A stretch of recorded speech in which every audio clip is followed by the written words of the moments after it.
where the sky meets the sea. This is the last part of this novel.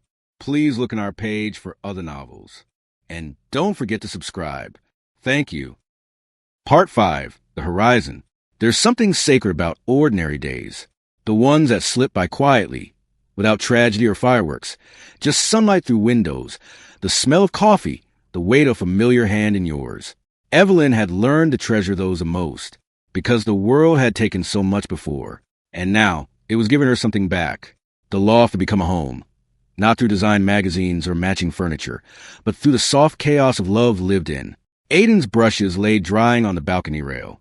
Evelyn's case files competed for space with his charcoal sketches. Their fridge was cluttered with sticky notes, takeout menus, and a photo booth strip from a rainy afternoon at the pier. On Sundays, they read to each other. On Wednesdays, they argued about which tea was superior. And on the hardest days, they simply held hands and didn't let go. Life didn't feel like a fairy tale. It felt better. It felt real. In August, Evelyn's teaching gig turned into a permanent offer. They want me to help build a curriculum, she told Aiden over dinner.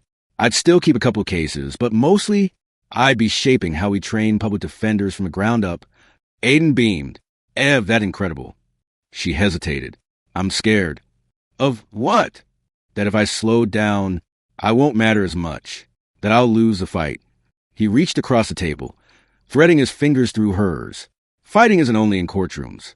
Sometimes it's in classrooms, or in the quiet choice to rest. She exhaled. How do you always know what to say? Because I've listened to you long enough to learn. Their relationship wasn't without storms. There were weeks when work pulled them in opposite directions. Moments when one of them said something careless. Days they had to relearn how to be soft with each other. But now, instead of running or shutting down, they stayed. They talked. They chose to keep choosing. One early September evening, Evelyn found a small envelope tucked beneath her pillow. No note, just a sketch. It was her again, standing at the edge of the sea, barefoot, looking out over the water. But this time, Aiden had drawn himself beside her, hands clasped, faces turned toward the same point on the horizon. On the back, he'd written, "Whatever's next, let's go together." Her heart caught in her throat. 2 weeks later, he took her back to that very spot, where the ocean met the sky, where everything had once fallen apart. Except this time, he knelt in the sand and pulled a small ring from his pocket. The band was simple, gold, elegant, engraved with 2 words on the inside. "Still us. I know we've already crossed every bridge," Aiden said, voice trembling. "But I want to build the rest of them with you.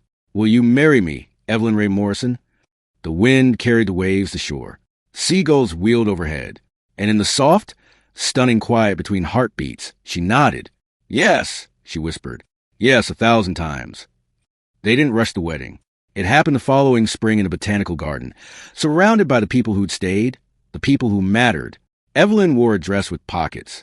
Aiden sketched her in it before the ceremony and gave her the drawing as a gift. They wrote their own vows.